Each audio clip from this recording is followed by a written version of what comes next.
네, 2주차 2강 디지털 회로 응용 실습을 위한 주요 실험 장비 종합 실습을 해보도록 하겠습니다.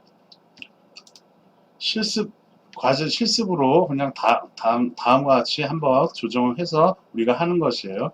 신호 발생기의 파형 조정 기능을 확인하는 실습입니다. 신호 발생기 출력 단자 55옴 아웃이라고 되어 있는 아웃풋 출력 단자 거기와 오실로스코프 입력 단자를 연결하라는 얘기인 겁니다. 첫 번째로는 신호 발생기 출력을 정확하게 측정하기 위하여 오실로스코프를 조정하면 되겠습니다. 두 번째는 신호 발생기 출력 파형이 정연파가 되도록 기능 버튼을 선택해서 정연파를 눌러라 라는 얘기인 겁니다.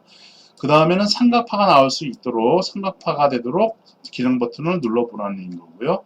그 다음에는 구형파가 되도록 차례로 기능 버튼을 선택하고 확인하여라 라는 이러한 실습을 한번 확인해 보도록 하겠습니다.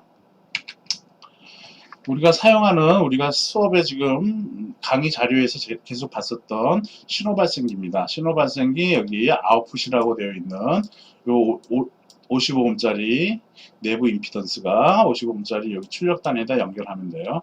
다음에 오실로스코프 여기에 채널 1에다가 연결을 할 겁니다. 채널 2에 연결해도 되는데 이 장비는 채널 1과 채널 2의 장비죠. 두 개가 있는 장비죠. 여기에 연결해도 되는데 채널 1에다 연결하겠다라는 겁니다. 이렇게 해서 실습을 하는 건데요. 우리가 지금 비대면으로 하기 때문에 일단 이렇게 하는 법만 알려주고 여러분들이 나중에 실습을 하길 바래요. 실습을 해야 합니다. 그런 실습을 할 시간을 갖도록 하겠습니다. 자, 케이블을 연결을 해야 하는데 이렇게 되어 있는 케이블은 BNC와 BNC가 같이 있는 거라서 얘는 BNC 케이블이라고 우리가 얘기를 했었던 것이죠. 얘 갖고는 어떻게 연결하냐면 요 BNC 케이블 요 커넥터를 여기에다가 꼽습니다. 쭉 꼽은 다음에 돌려주면은 싹 딱 맞게 되는 것이에요. 다음에 요거를 갖다가 이쪽 채널 1이라고 되어 있는 여기에다가 이렇게 꼽으면 돼요. 꼽고 돌려주면 되는 겁니다. 그러면 연결이 된 거죠. 그렇게 되면은 이 신호 발생기에서 나오는 파형을 이러한 정연파나 구형파나 삼각파나 이러한 파형을 여기 오실로스코프의 화면에 그런 파형들이 나타난다라는 것입니다.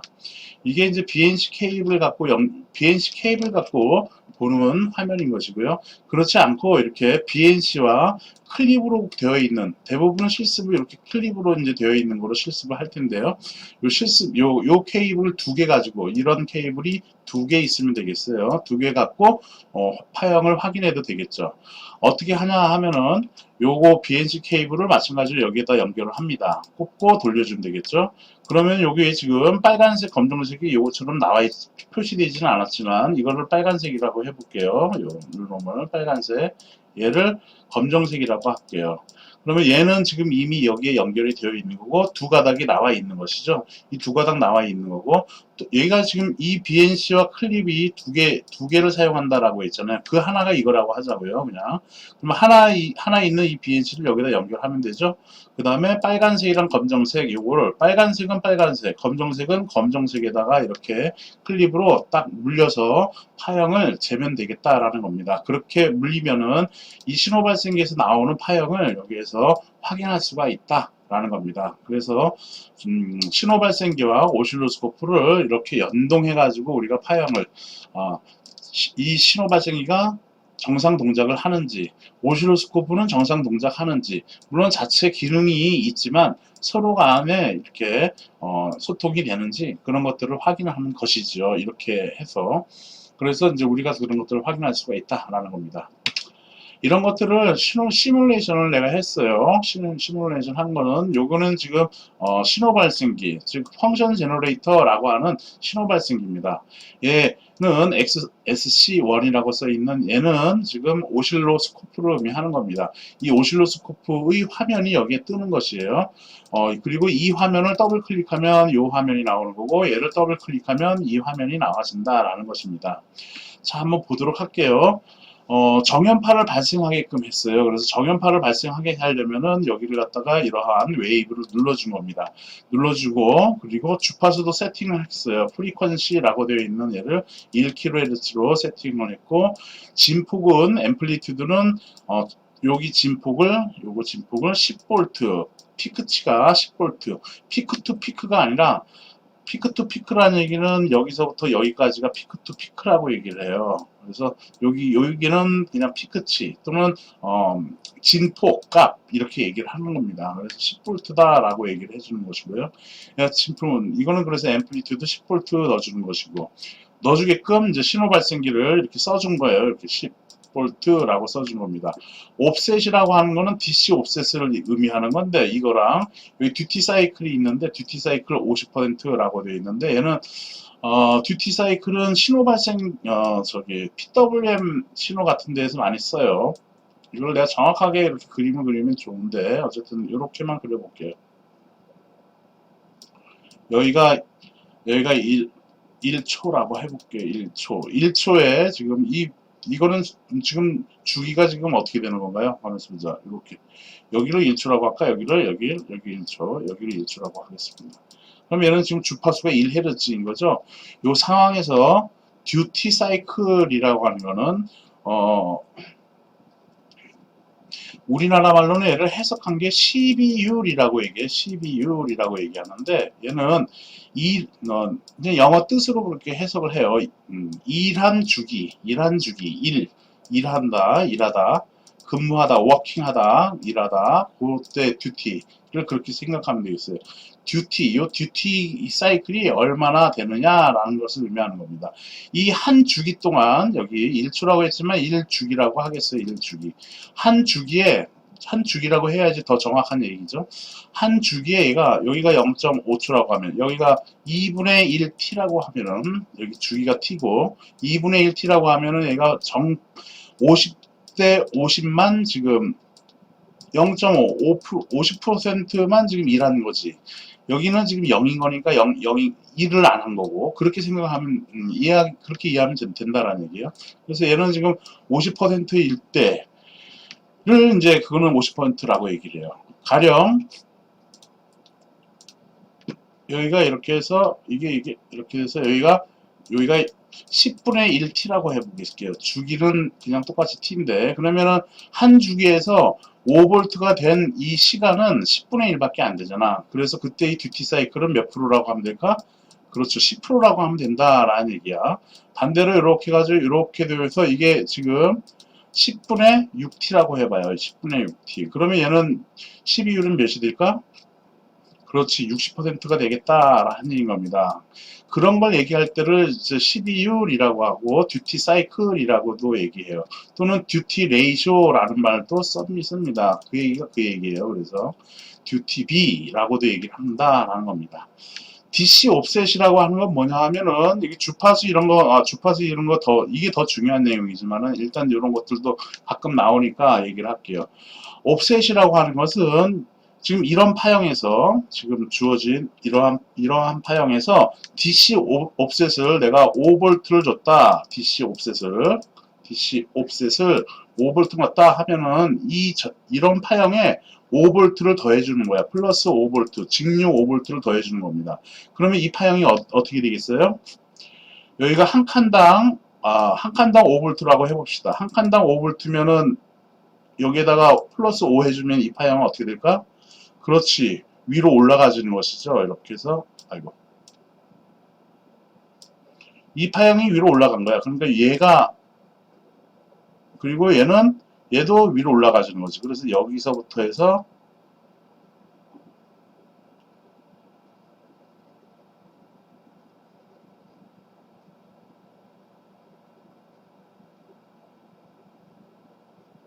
이런 식으로 된다라는 겁니다.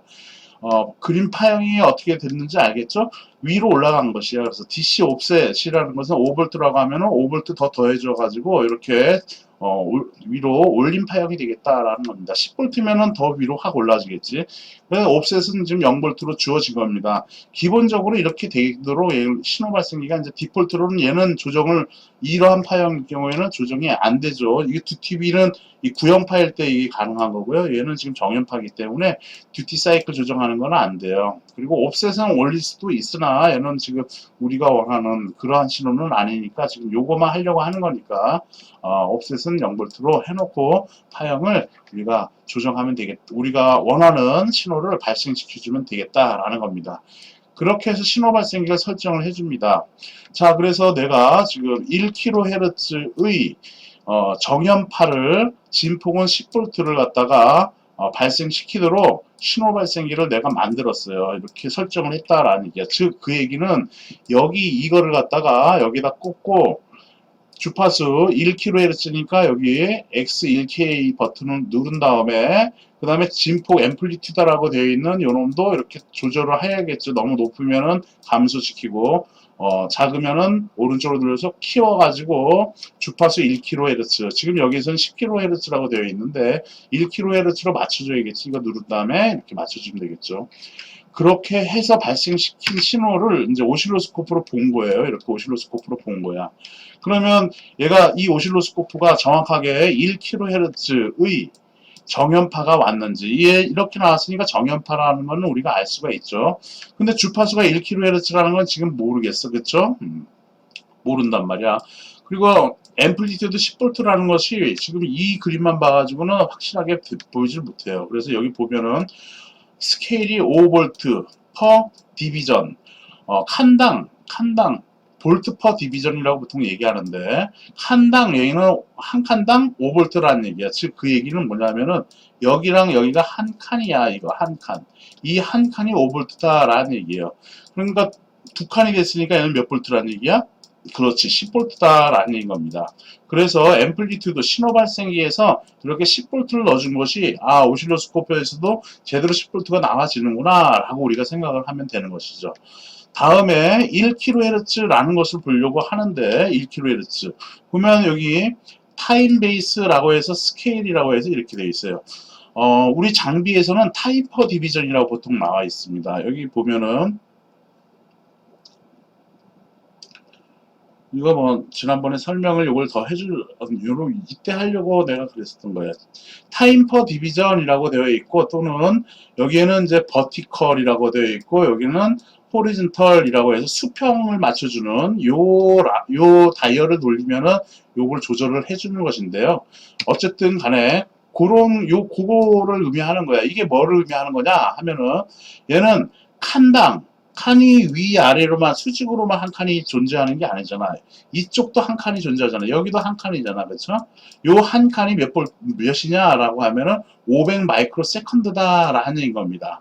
그러면 주기를 구해 보면은 여기서 이렇게 된 거니까 여기가 한 주기가 되겠네. 그럼 한 주기에 지금 몇 초가 소요가 된 거예요? 여기가 500 마이크로 하니까 1000 마이크로가 되는 거지. 1000 마이크로 세컨드가 되는 것이야. 이게 뭐예요? 주기가 되는 거지. 그러므로 주파수는 뭐였어요? 지난 시간에 했었죠. 주파수 F는 주기분의 1이다 라는 얘기였잖아. 그쵸? 그래서 주기가 1000 마이크로니까 1000 곱하기 마이크로는 10이 몇 승? 그렇죠? 마이너스 6승이죠. 그래서 주기분의 1 이렇게 해주면 되겠네. 그러므로 1000은 10의 3승이고 여기 10의 마이너스 6승이니까 10의 마이너스 3승분의 1이 되는 것이지.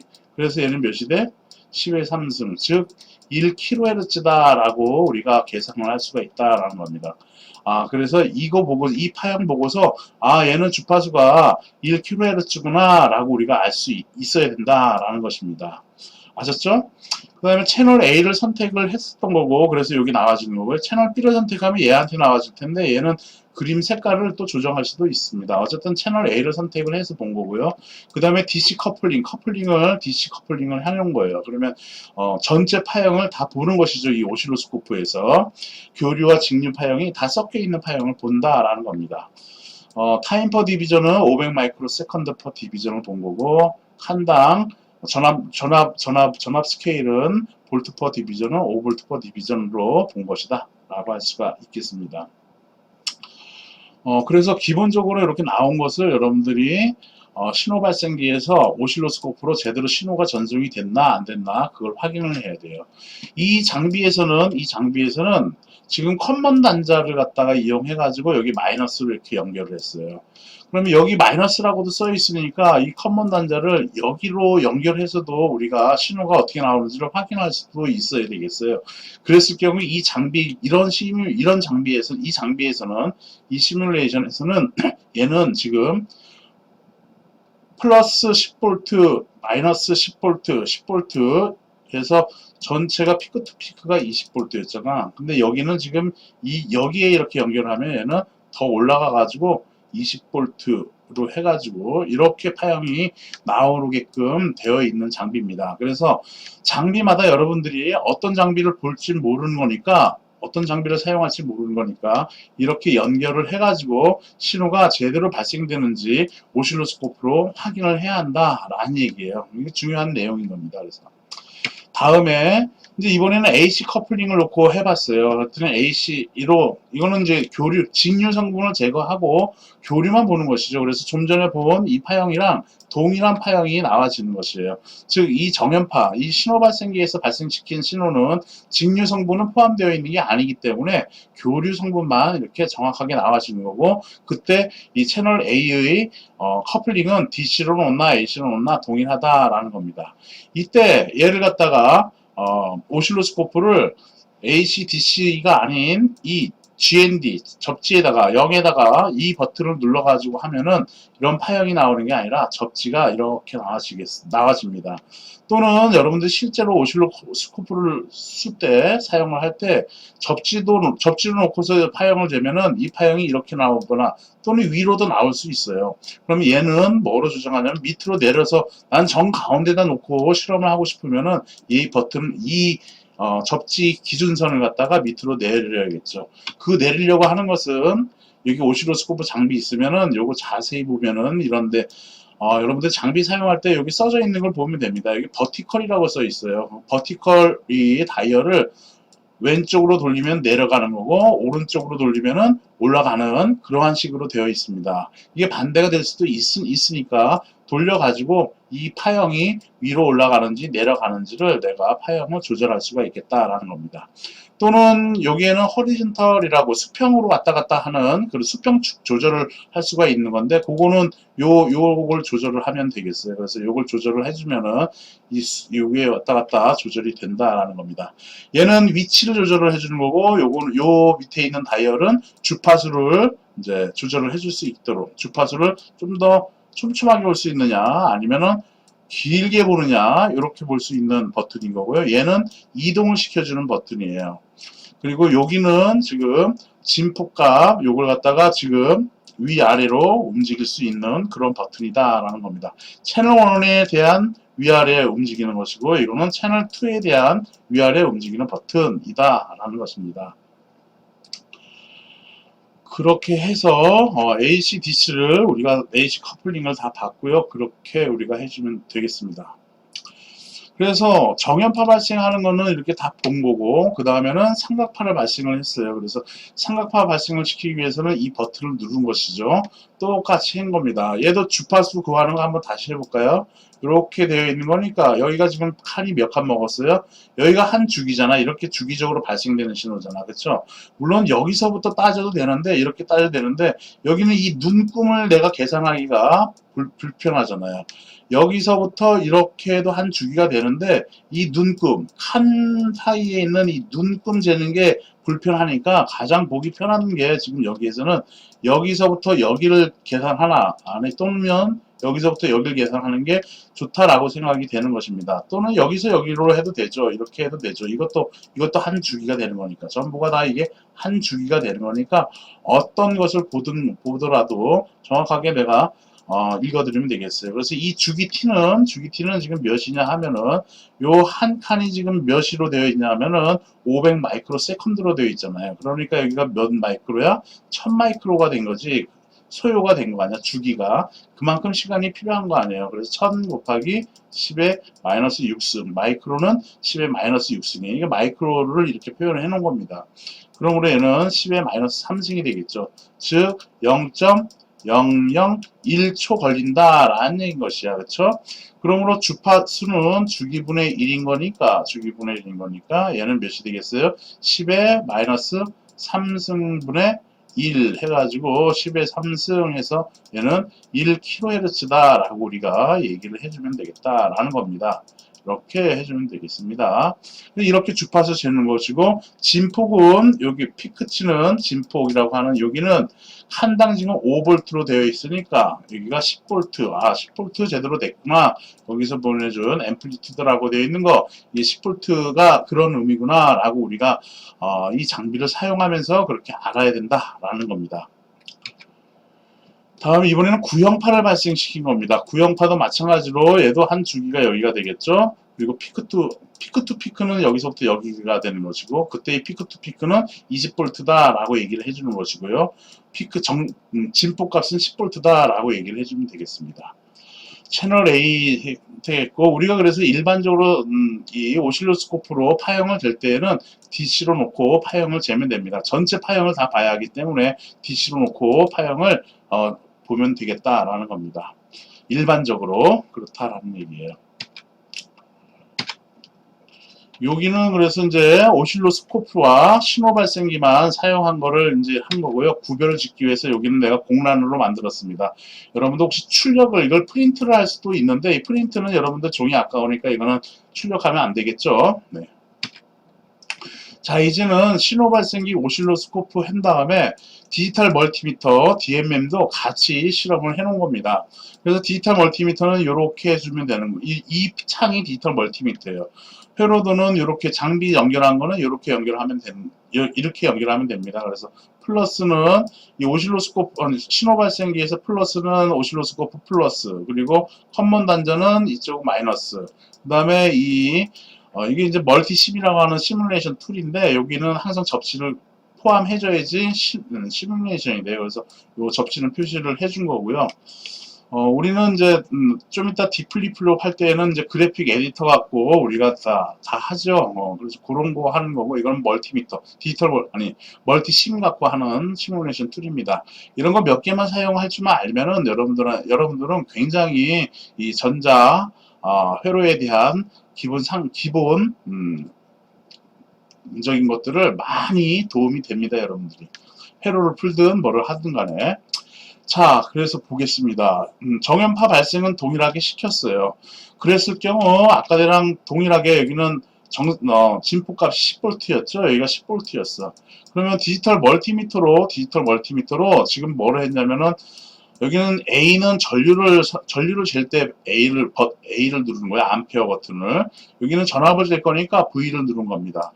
이렇게 해서 V를 누르고, 그 다음에 저항 잴 때는 이거 재면 되는 거고, 이거는 이제 증폭 할 때 dB로 따져주는데, 증폭을 구할 때는 dB로 누르면 되는 거고요. 우리는 대부분은 이제 디지털 멀티미터로는 저항 값이나 뭐 이런 거 재는 것 때 쓰는 거죠. 교류를 재는 거니까 이렇게 교류를 했습니다. 교류를 했더니 전압값이 몇이 나왔냐 하면은 지금 7.071V가 나왔네요. 그렇죠? 즉 여기가 지금 10V였는데 10V인데 왜 7.07이 나왔을까라고 여러분들이 생각을 해야겠죠. 이거 디지털 멀티미터로 이렇게 나온 값은 AC로 놓으면은 뭐가 나온다라고 했어요. 이거 AC 교류로 놓으면은, 그렇죠. 시료값이 나온다라고 얘기했어요. 그래서 즉 이런 정연파일 경우에는 여기 최대값, 이걸 최대값이라고 얘기하지. 그래서 원래 저런 신호를 VT는 VM에 사인 오메가 T라고 한다면은, 이때 이 VM이 지금 여기가 10이니까 여기 10이라는 얘기인 것이야. 주파수는 지금 1kHz니까 얘를 갖다가 10으로 표현한다면 이렇게 쓰면 돼요. 10의 사인 오메가는 2파이 F니까 오메가는 2파이 F죠. 이렇게 F가 지금 1001kHz니까 2파이 곱하기 10의 3승 T라고 써주면은 주파수는 1kHz구나 라고 생각하면 되고, 그리고 얘는 진폭은 10이다, 최대값은 10이다 라고 우리가 생각하면 되는 겁니다. 근데 진폭이 10인데 왜 여기는 7.07이 나왔을까 라는 얘기인 것이죠. 그래서 그때 이 디지털 멀티는 뭐를 AC로 놓고 이런 교류로 놓고 쟀을 때는 뭐가 나온다? 그렇지. 시료값이 나온다라는 것입니다. 그래서 시료값과 이런 사인 웨이브의 시료값과 최대값의 관계는 어떻게 된다? 그렇지. VM은 얘는 최대값을 의미하는 거야. 그리고 시료값은 RMS라고 표현한다라고 했죠. 루트 민 스퀘어의 약자인데 RMS야. 최대값이 클까? 시료값이 클까? 그렇지. 당연히 최대값이 클 거 아니야. 그러니까 여기에다가 몇을 곱해준다? 루트 2 곱해주라고. 사실은 이거 나오는 식유도 과정이 있어요. 이렇게 유도 과정이 있는데 그거 해서 푸는 시간은 별도로 가져야 돼. 근데 우리 지금 디지털 응용 실습하고는 약간 거리가 좀 멀기 때문에 매우 멀어요. 그거는. 그래서 이렇게 이런 거로 표현을 해 놓은 겁니다. 그러므로 요 식에 의해서 V의 RMS는 루트 2분의 요거 루트 2쪽으로 나눠주면 되는 거지. VM이 되겠다라는 겁니다. 그래서 이 최대값이 10V니까 그래서 10 나누기 루트 2 해주면은 얘는 약 몇이 된다는 얘기야? 그렇지. 7.071이 나온다라는 얘기야. 얘가 1V라면 그러면 얘가 최대값이 1V면은 시료값은 몇이 된다? 그렇지. 0.701이 된다라는 얘기예요. 0.707이 된다라는 얘기예요. 707일이 된다라는 얘기입니다. 오케이? 그래서 얘는 그래서 디지털 멀티미터는 이렇게 교류 AC로 놓고 보면은 시료값이 나온다라는 겁니다. 최대값이 나오는 게 아니야. 그 얘기를 해준 겁니다. 다음 또 보면은 이제는 얘를 요거 직류로 선택을 했어. 이 직류로 이걸 선택하니까 이때 전압값이 몇이 나왔어요? 마이너스 8.817mV야. 미리니까 10의 마이너스 3승이니까 굉장히 0.008817 이렇게 나왔다는 얘기지. 그 얘기는 디지털 논리로 따지면 몇이야? 그렇지, 0이죠. 그러니까 0V라는 얘기야. 뭐 왜 0V가 나왔을까? 그렇지. 교류 신호 있는 교류 신호에서 교류 이런 신호를 디지털 멀티미터로 잴 때 직류로 놓고 재면은 DC로 놓고 재면은 얘는 뭐가 나온다는 얘기야? 평균값이 나온다라는 얘기예요. 그래서 위에 있는 이 값과 밑에 있는 이 값의 평균은 몇인데 0이잖아, 0. 그래서 0V가 나온다라는 얘기인 겁니다. 아셨죠? 그래서 디지털 멀티미터로 측정할 때는 A씨냐 DC냐에 따라서 걔는 시료값이냐 아니면 평균값이 나와진다라는 겁니다. 이게 오실로스코프 그리고 디지털 멀티미터의 사용법에서 중요한 키가 되겠다라는 겁니다. 오실로스코프는 A씨로 놓으면은 뭐다? DC로 놓으면 뭐다? DC는 전체 파형을 다 보는 거예요. 오실로스코프에서 A씨로 놓으면은 직류 성분은 제거하고 AC 교류만 나오는 거다라는 얘기인 겁니다. 이렇게 구분을 여러분들이 딱 해가지고 기억을 해두고 있어야지 나중에 사회에 나가서도 여러분들한테 도움이 되는 것입니다. 자, 이번엔 삼각파입니다. 그래서 삼각파일 때 교류를 놓고 봤어요. 그러니까 디지털 멀티미터를 교류 놓고 봤어. 그랬더니 얘는 몇이 나왔어? 대략 5.9V 나왔죠. 이 5.9V는 얘도 지금 최대값은 10V가 되는 건데 왜 이게 나왔어? 이 전압값은 뭘 의미하는 거라고? 그렇지, 시료값을 의미한다라는 얘기인 겁니다. 이 시료값 구하는 계산식도 있어요. 공식도 나와 있고요. 그런 것들은 여러분들이 아마 회로이론 같은 거를 찾아보면 될 겁니다. 회로이론, 시료값 그런 거를 보면 되겠습니다. 그래서 얘는 교류를 선택했을 때 삼각파의 시료값이 나온 것이고요. 이번에는 이제 직류로 선택을 했습니다. 이게 직류로 선택을 한 것이죠. 직류를 했더니만 이것은 몇 볼트가 나올까?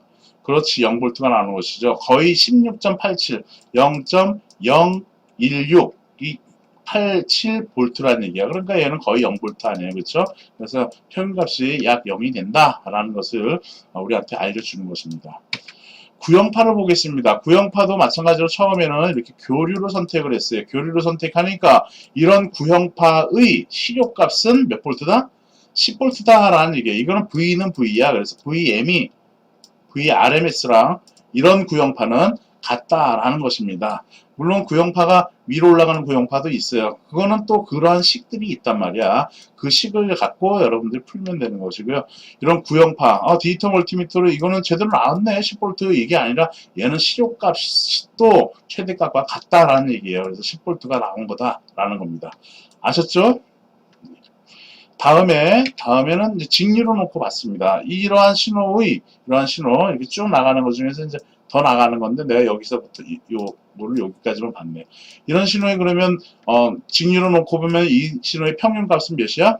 그렇지, 0볼트죠. 여기 보면은 U라고 써 있는 건 마이크로를 의미하는 거예요. 10의 마이너스 6승. 그러니까 0.000011157V 거의 0볼트다라는 것이죠. 그래서 얘는 평균값으로 디지털 멀티미터는 DC로 놓으면은 직류로 놓으면은 평균값이다라고 여러분들이 딱 구분지어서 생각을 해야겠다라는 겁니다. 아시겠습니까? 네, 이렇게 되는 것이에요. 자, 다음은 과제인데요. 이건 여러분들이 지금 실습을 할 수가 없으니까 실습을 못 하잖아요. 그렇죠?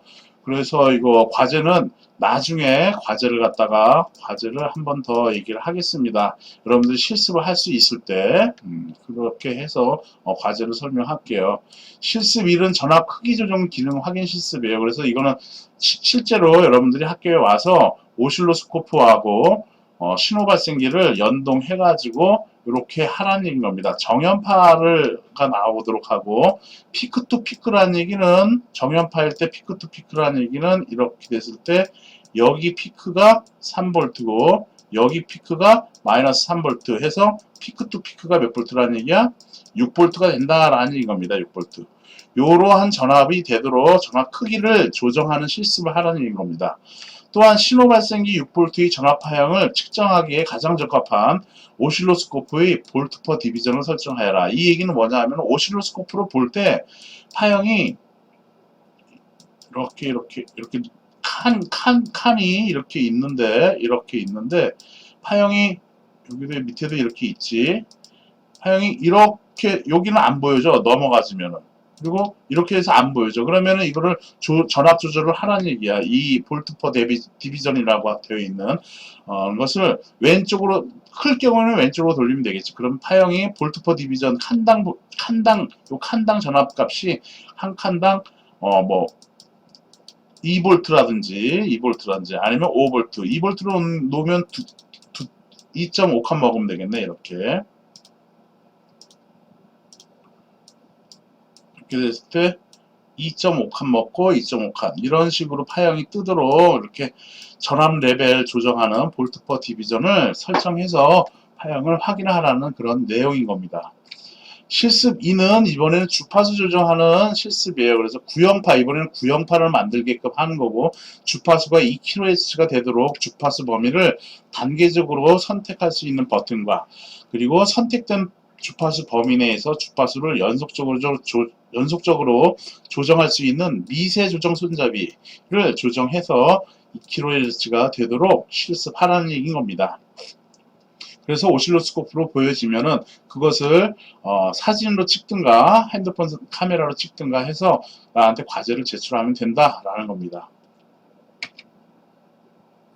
세 번째는 종합 실습이에요. 그래서 정연파 볼트 퍼 디비전과 타임 퍼 디비전 이것을 갖다가 둘 다 움직여 가지고 최대값이 3V 주파수가 500Hz가 되도록 신호 발생기를 그렇게 설정을 하고 오실로스코프 연결해 가지고 이게 나오도록 하라는 겁니다.